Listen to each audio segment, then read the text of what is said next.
couple of weeks ago, I gave you the first look at my 2026 garden layout plan.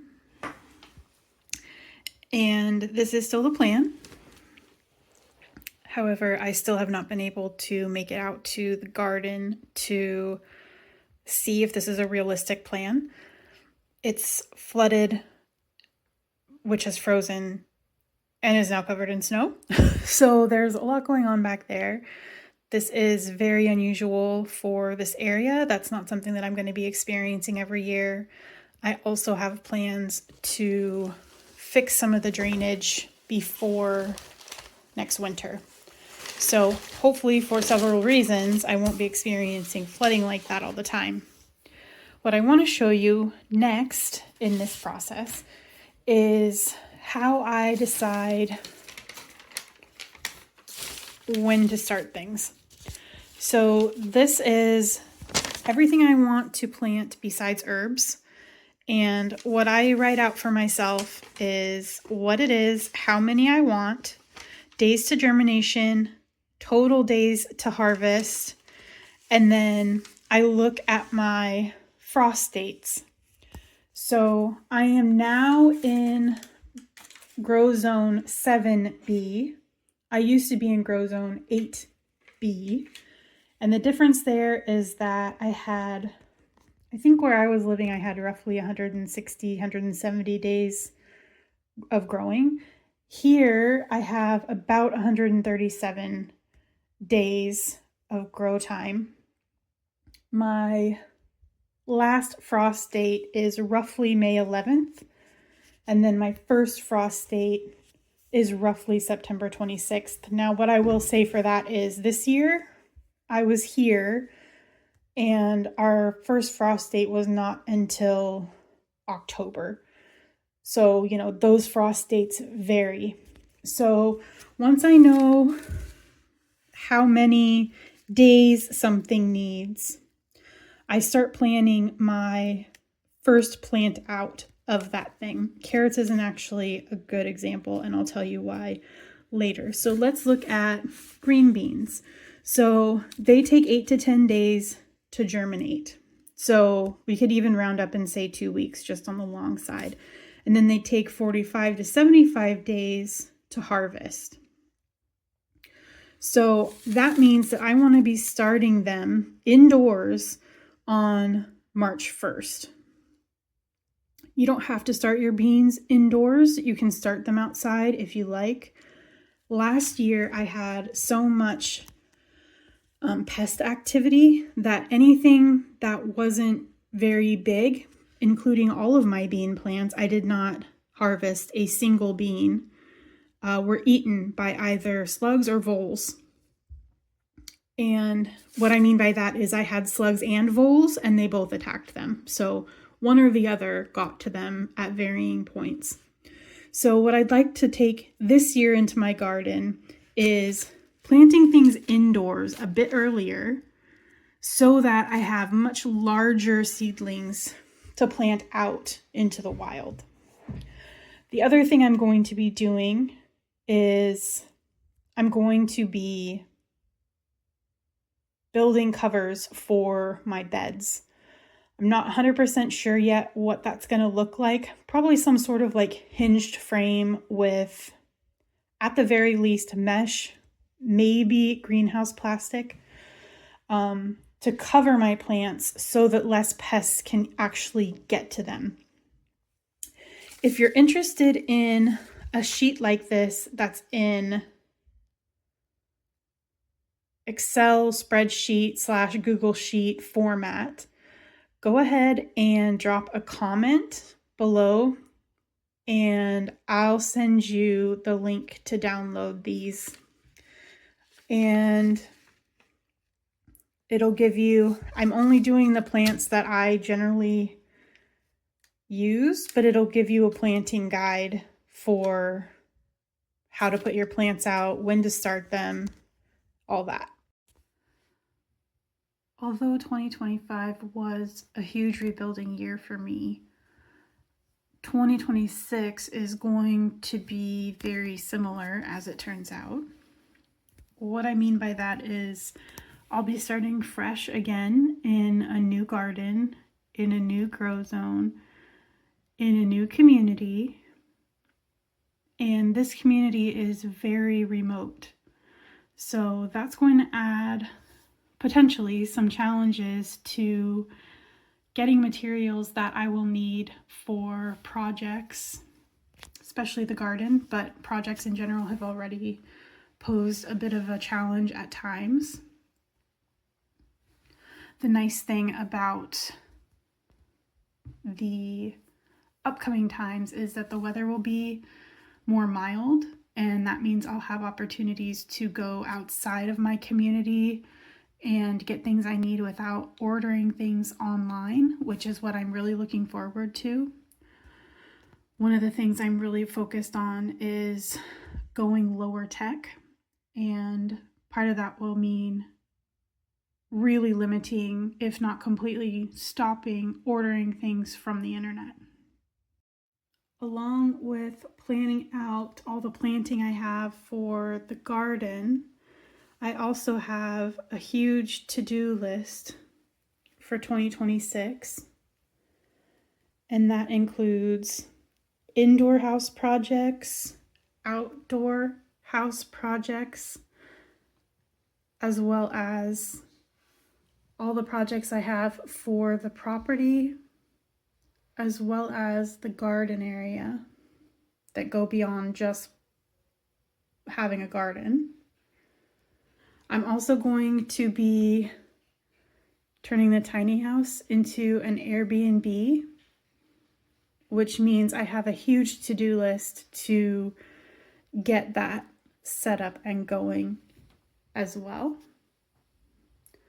Obviously, all of these things are going to be time consuming as well as money consuming, which means that 2026 for me is also going to be kind of a homebody year.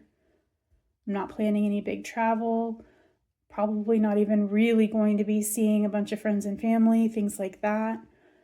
I'm really going to be keeping my head down and focusing on getting this list as done as I can this year within my financial means. A big undertaking that I am planning for 2026 is sort of a return to analog.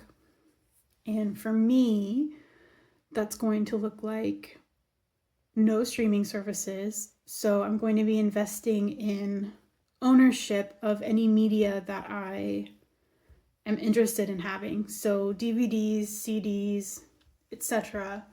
I'll be brainstorming those things and acquiring that media in physical format. I've also ordered a vintage CD clock radio for myself to have an analog alarm clock, but also as a way to play analog music. And it's very similar to the one I had actually when I was in middle school. So I think it's like pre-Y2K, like Philips CD clock radio thing.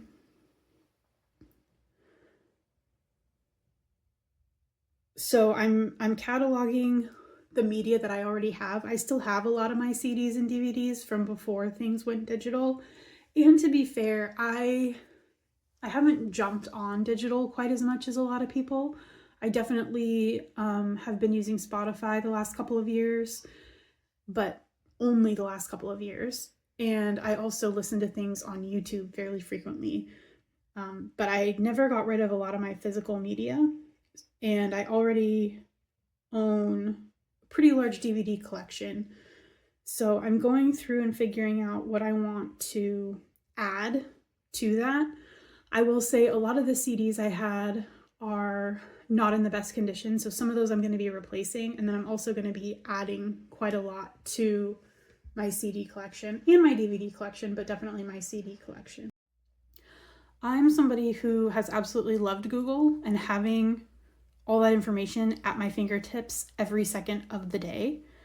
I thought that it was a huge benefit of technology and that it would help make people smarter and you name it, I've fully bought in. Huge fan. And what I've kind of started noticing, at least for myself, but I think probably for humanity at large, is that having all of that at your fingertips can be a distraction. And if you're using it to learn things, maybe that is a noble distraction, but it still takes away your ability to focus on what you're doing in the moment, and it distracts you from what's right in front of you and takes you to a place where you're on your phone, you're in your own world, and yes, you may be learning something, but you're not actually living your life in the moment. And so rather than immediately searching things, even on a different search platform, etc., I'm really going to start keeping a list of things that I'm curious about, and I'm going to set aside time to research those things. And that may look like still doing an internet search, just not with Google. But it may also look like going to the library and using analog resources, spending an afternoon learning from a book. I'm a big book fan. I already do a lot of reading. I own a lot of books, and that's not going to change. I may start investing in more resources in book form. So encyclopedias, almanacs, things like that, that may be something that I can look to when I'm looking for answers to things and specific pieces of knowledge that I don't already have, ways of getting that knowledge without using technology. So that's something I'm going to be moving towards. And then as far as my smartphone goes, I'm actually going to be switching to a flip phone. I've already ordered it. It's going to be here in January. And that's going to be obviously the biggest change. So I've had a cell phone since I was 16 years old because my parents were divorced, and I would drive, once I had my license, I would drive from the town my mom lived in to the town my dad lived in, and it was about an hour drive. And so they got me a phone when I was pretty young. And I mean, I was kind of the first generation that even had cell phones. So I did have a cell phone before a lot of my friends. And honestly, back then it was cool to have a cell phone, but it's not like your cell phones did a lot. It was like a Nokia phone that you could play Snake on. No one was sending text messages. No one was using phones for anything besides calling people. And I'm kind of going to start getting back to that. So my smartphone currently is a Google Pixel 8 Pro. I'm going to switch it out for my flip phone, but I would still like to utilize some aspects of this smartphone. So in order to still use the camera and video functions on this phone, I'm actually going to be loading a program called Graphene onto my smartphone, which is an operating platform that is open source. So it will get rid of all the preloaded Google everything. So all the Google tracking will be off, all the Google programs will be gone. I can have only what I actually want on that phone. So it'll still be a smartphone, but it'll be super simplified. Another piece of the journey is I'm going to go back to corded headphones when I use headphones, which is pretty rare for me, but I'm going to be limiting Bluetooth use, and I'm also going to limit internet as much as I can. It's very necessary for me as a tool because I work from home, and so I need that for my job. But in the future, I am hoping to get myself to a place where I have like multiple streams of income. I'm doing, part-time things, but a lot of them instead of one full-time job.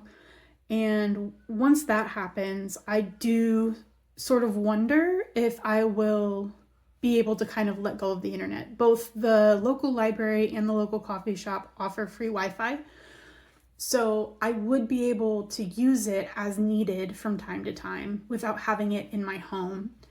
And if I have myself set up pretty well throughout 2026, I start adjusting to some of these differences, I get back into a kind of 99 to 2001 sort of routine as far as technology goes, then I definitely think in the future it'll be really doable for me to not even have internet. I like several things about that. One, I know that it's a bit of a conspiracy theory that 5G is bad for you, but there are enough people talking about it that I am beginning to wonder. And when I say enough people, I mean like mainstream people, not just foil hat people. That doesn't mean that I buy into it, but I do think there's something to be said for everything buzzing around. Even a microwave can cause breast cancer. So there are certain things that I think is good to limit just for your own well-being. I also think that the internet is turning into something that I'm not a big fan of. And so getting away from it for that purpose would be really nice as well. Like I said, even for YouTube videos and things like that, as a creator, I can go into what amounts to an old school internet cafe going into a coffee shop that has Wi-Fi. And I can use the internet to upload YouTube videos or check something out real quick or whatever I need to do. Plus I can support a small business and grab, a cup of chai or whatever. So I do think in the future I may move toward that. Actually, a large part of my adult life, I did not have Wi-Fi at my home. I really didn't have Wi-Fi at my home at all as an adult on my own until I was